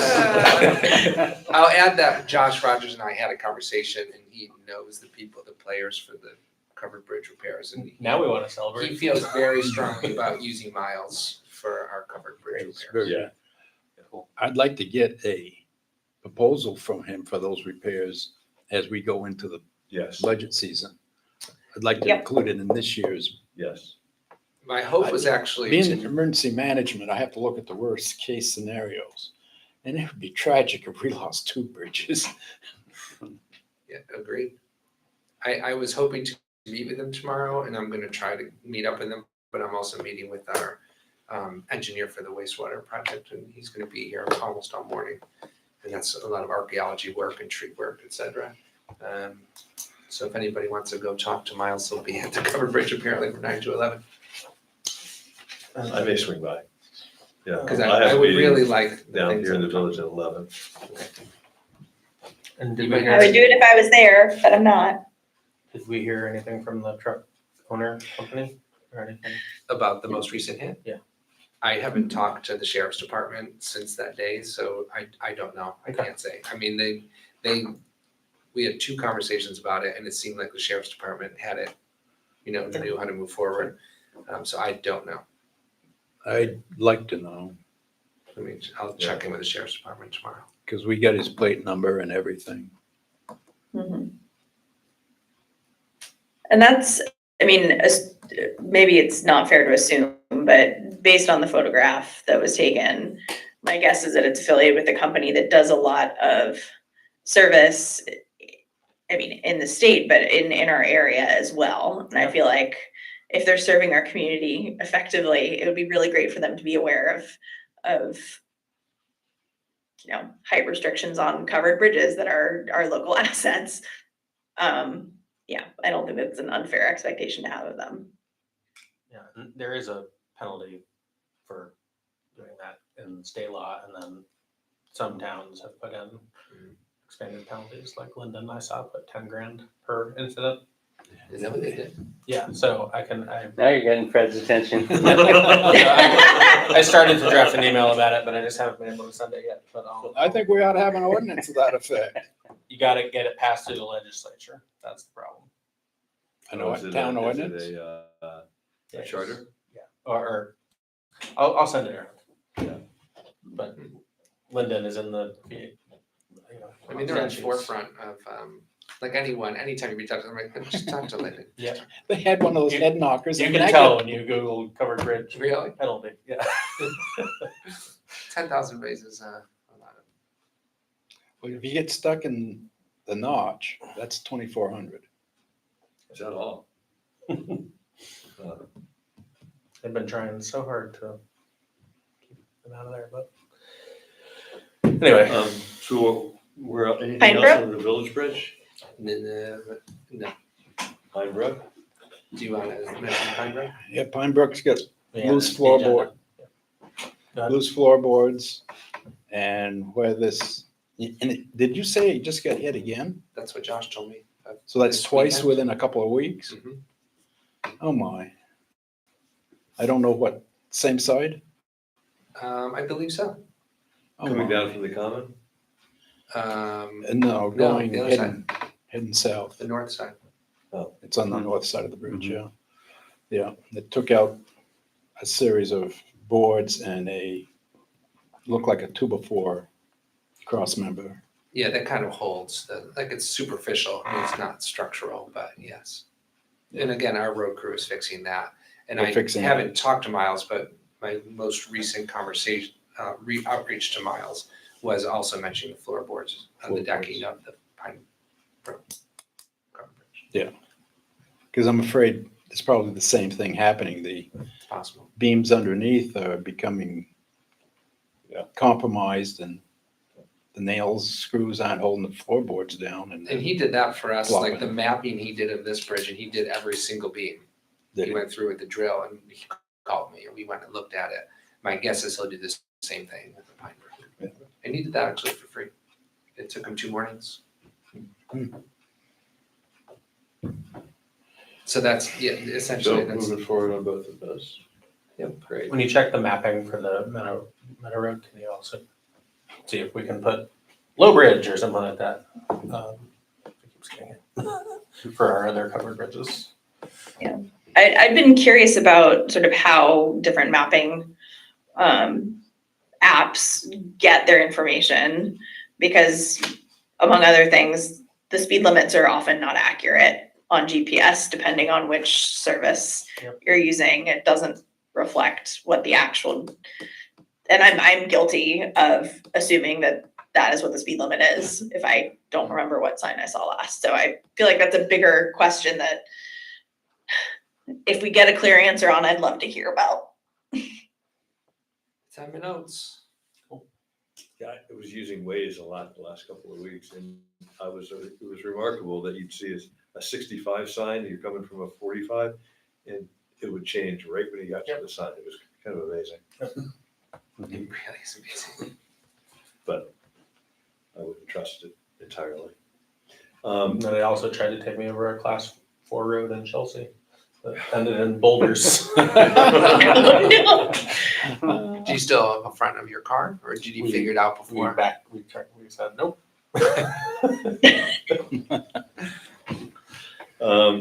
So we put budget planning discussion just as a heads up mainly. We really haven't dug into it, but when we talk about our upcoming schedule, we will be talking with the fire department in Facein on fire department budget and the road agreement. I have agreed to sit down with York with the budget from last year and kind of start going through it. Probably one of the first things we got to do is meet with Charlie and Josh, which is such a big chunk of the budget. We can walk through all the other pieces. Moving Josh, you could do the same capital budget. I had suggested maybe the 3 of us get together and talk about last year. Yeah, I mean, that would be obviously very helpful for all the obvious reasons. And budget, we should plan on every meeting in January, every Monday. Yep, it's on the timeline for meetings. Do you have anything else about the budget? No, I just wanted to just say it's time to probably start looking at it. I think us meeting is the most important, probably first step, and then planning a meeting with, like Jen and I have been having conversations about mostly appropriations, and just making sure we don't, aren't feeling rushed at the end. Yep. Lisa Lewis called me a week or 2 ago to say, what's going on with healthcare? I said, I don't know, we haven't done anything yet. And she had just been to the Warren Selectboard meeting where they were looking at their healthcare increases and they're changing their whole structure, I understand. Oh, are they? In response to increasing costs. Yeah, so we have, Larissa pointed us in the direction of one person. They're Yes. not able to do it, but one of their colleagues is, and so they're working on some type of plan for us. And yeah, we're looking at the different options. Currently, the town covers the hugest proportion of the platinum plan, which is the best plan for the employees, and so which obviously everyone really appreciates. But it doesn't mean there's not another viable option of looking at the gold or silver, maybe with the HSA to assist it, that maybe would end up being just as good for the employees, but also a savings for the town, and that's just something we're beginning to look into. For sure. And I think assuming that, sorry. Very good. No, I was just gonna say, assuming that platinum is the best is perhaps an oversimplification, and I think we'll probably be able to get a little bit more nuance. Well, I won't get into it, but I think that it is important to be able to provide good, health insurance to the town staff. I think that there are multiple ways to accomplish that, and I'm looking forward to hearing kind of what options we have. Yeah, I'll just add that one staff member has already come to me and has some concerns. Like they already have something scheduled for next year. It's taken several years to get to this place, and they know what they're planning for. And I said, I don't know what to say. I can't promise anything, but I know the select board really supports the staff of the town.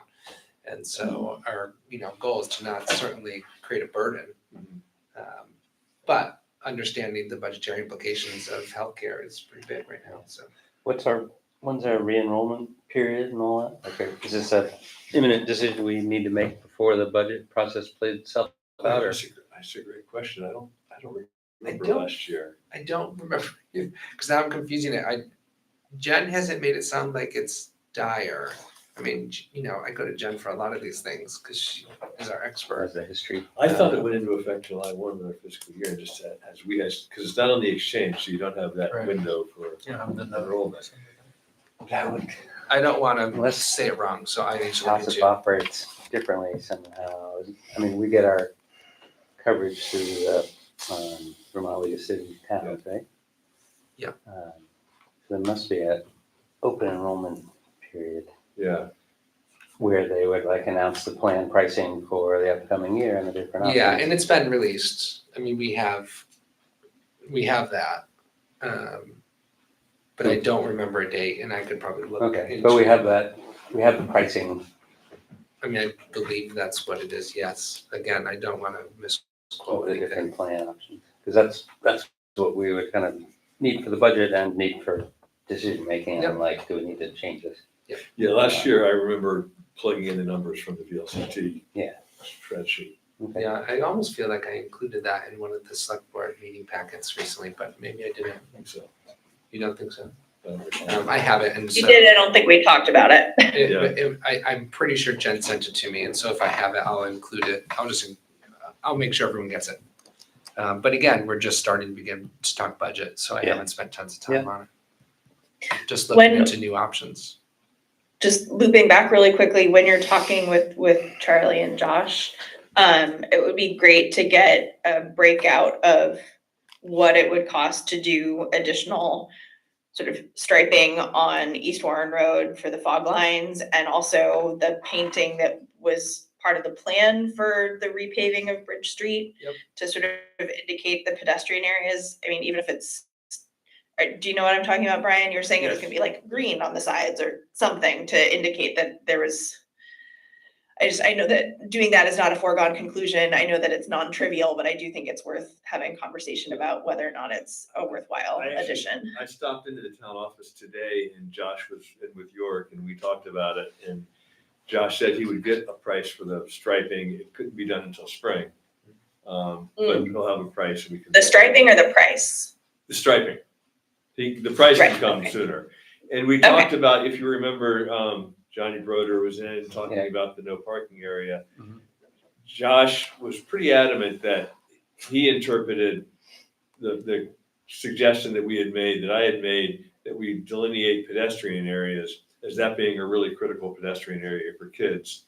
And that a lot of kids walk across the bridge to school, and that he felt strongly that parking should not be allowed there. Whether we can take it further and do a pedestrian area, up past Myanmar, I think is a good question that maybe Josh can look into when he looks into the fog striping. Yeah, I mean, I had a meeting today after that meeting and, you know, even the conversation about is that yellow line, the central line in the right spot and should it be shifted over so that you could really create almost a sidewalk on the side with striping.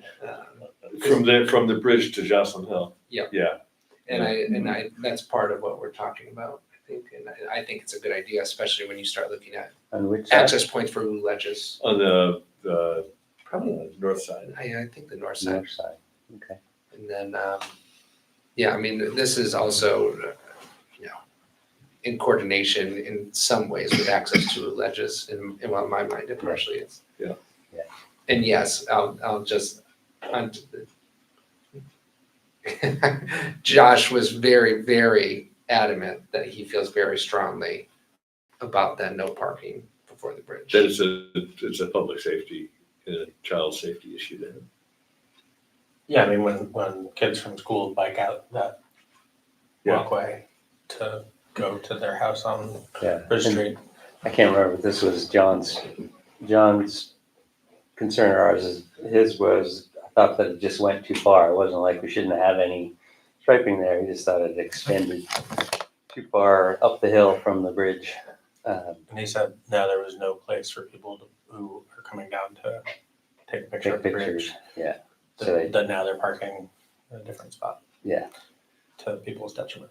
Maybe we extend the no parking and they can park on the other side of the bridge and walk. And maybe a sign to that effect might be an interesting idea to say, like, if you want to park and take pictures, here's where you go. there's Also be public, something to communicate to the chamber, possibly, for tourists. good point. There's public parking on the other side of the bridge. Yeah, with businesses, you know. So again, our next meeting's on the 8th. It'll be a short meeting, 6 o'clock early at the fire station. And then we'll meet here on the 15th for a regular meeting and probably start digging into the budget. So is the one on the 8th, I know since it's at the fire station, logistically, that's more challenging for me to attend. Should I still try to? I'm planning on having a computer Okay, and Cool. having, I mean, I think it's appropriate to be as transparent as possible at every step, you know, and so I think it's appropriate to have a Zoom link for that. Yeah. That'd be great. They do Super. Zoom over there already. Do they? Yep. They showed it to me the other day. Do they have an owl or something like that? No. No, this is I've separate. even thought, like, is it worth taking the owl on it? And it might be. But if it's just the rest, it would probably be okay to be on the computer. But the owl does really help with the microphone. I'm sure he can fly across the road. That's pretty funny, Brad. all right, well, I will plan to be there, and that, well, as much there as I can be. Yeah, no, that's a good reminder. I need to create a Zoom link and then share that meeting. And thank you. So we have 2 items. We have the minutes and the warrants. I guess we made the warrants a consent agenda, but we could have a motion on the minutes. The reason that we pulled it off the consent agenda was it said that I called the meeting to order, and I did not. I zoomed in kind of at the start of the meeting and only participated for the first 2 items. Yep, and I changed it earlier today. That was the only thing that I think I saw. That's all I That was saw. incorrect. Anything else? A motion on those? I can make a motion to approve the minutes as amended. Second? Second. All in favor? Aye. Aye. Unanimous? Hi, And a motion on the warrants? And bills? Make a motion that we pay the bills. Okay. Second. All in favor? Aye. hi. I mean, I I'm will sure plan the on those being at the Staff December will be 8th quite meeting. pleased. Brian, we'll plan on having the warrant at the December 8th meeting. Oh, good, yeah. That's in. So we'll put that on the agenda with everything. The other items. Town administrator. I don't know. Is there anything in here I don't cover?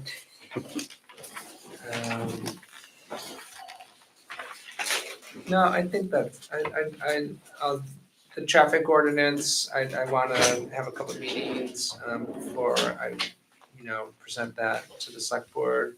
And I'll just share the animal ordinance officially went live the 21st, and so that's live on the website, and that's officially adopted.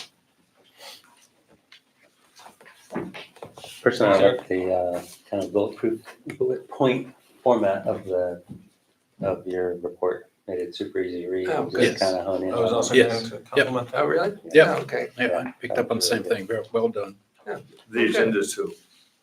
I think that format's gotten, Well, the agenda's thanks to Brian, and I like the format as well. that. Even without the consent agenda, it looks amazing. And the round table. But we won't- Oh, roundtable's on there. Is it? Was that- Yeah, it's on there. Number 8. So select Oh, board I roundtable? stand corrected. Select board roundtable?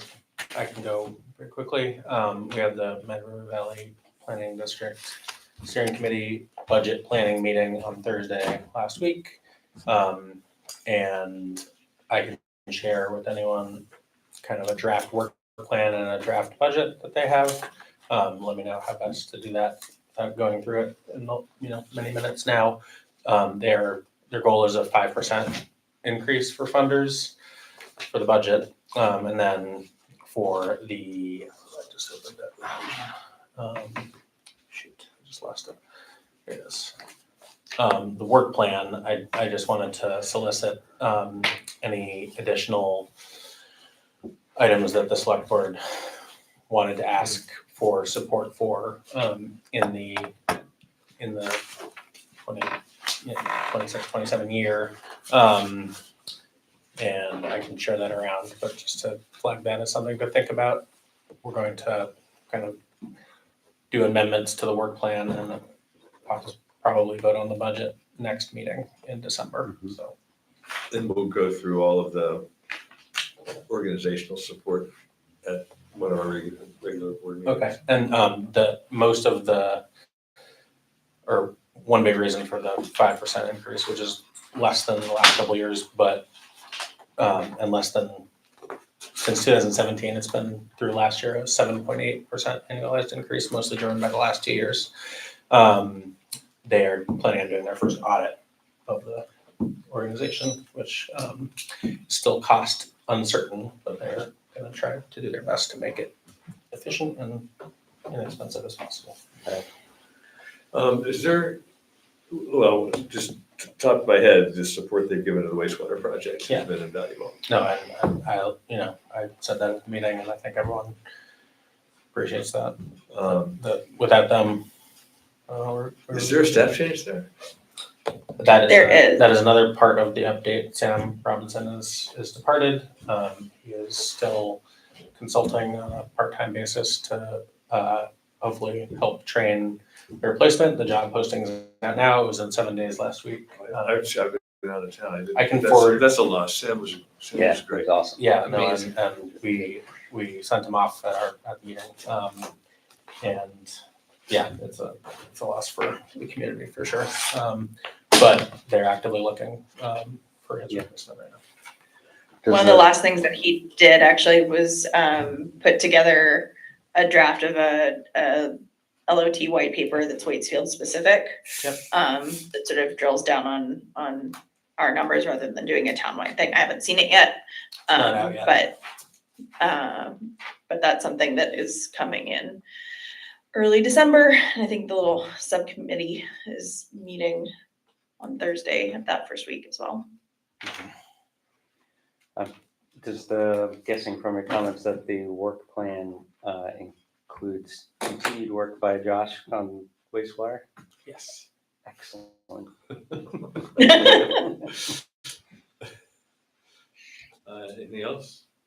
Yeah, and I can just read the 27 work plan considerations, so I don't have to forward this part around. It is Wastefield Wastewater Infrastructure Project, 2026 Data Report and Community Dashboard, MRV Wellbeing Survey, Wastefield STR support, Sugarbush Access Road, Shared Use Path, Mile 100 Active Transportation Corridor implementation, Mad Bus transition from GMT to TBT, CRV 2.0, flood resilience efforts with FMR, MRV Rural Resource Commission. I'm 75% of the way done, by the way.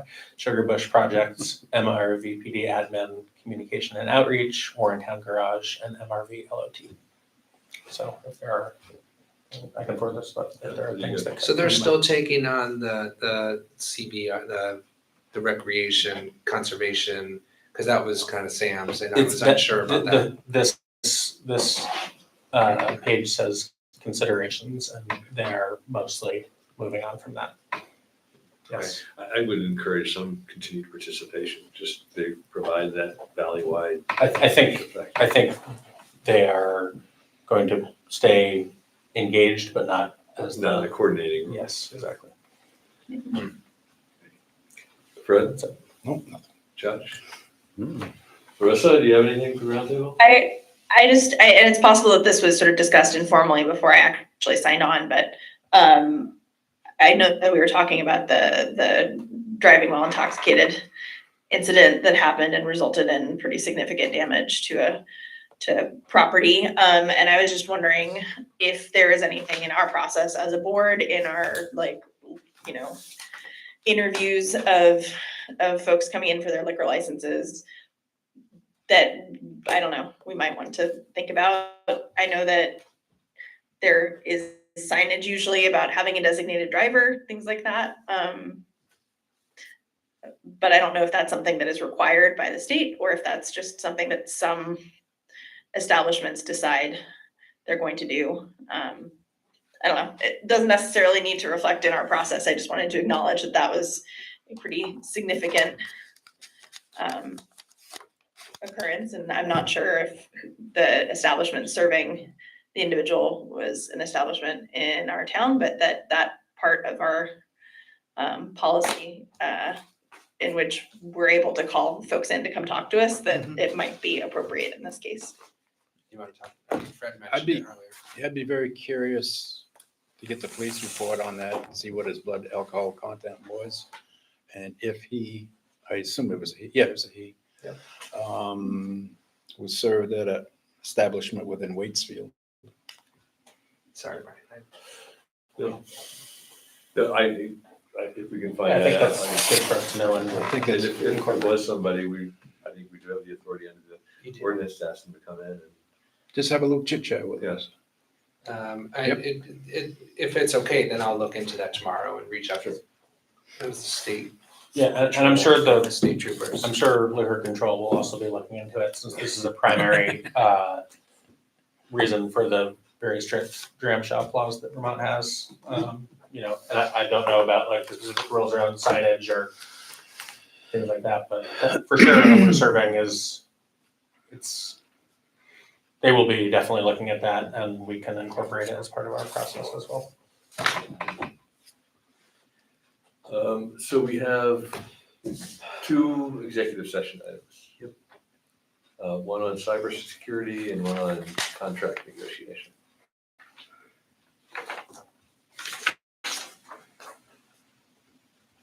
Yeah, and hopefully I got the statute numbers right this time, Dave. Dave The fixed contract it. one looks like what I read last time. Yeah, so So a motion to go into executive session for those 2 items. Do you want me to look up the cybersecurity one, or you feel good about it? it should be right. I feel pretty good. I tried to make sure. Your funeral. Wow. Just. Oh. We're good. That also, A10, great. So he's moved on from the beginning of the meeting. I'll go pack my bags. No, I'm saying I should have done work memorizing them. Yeah, Dave.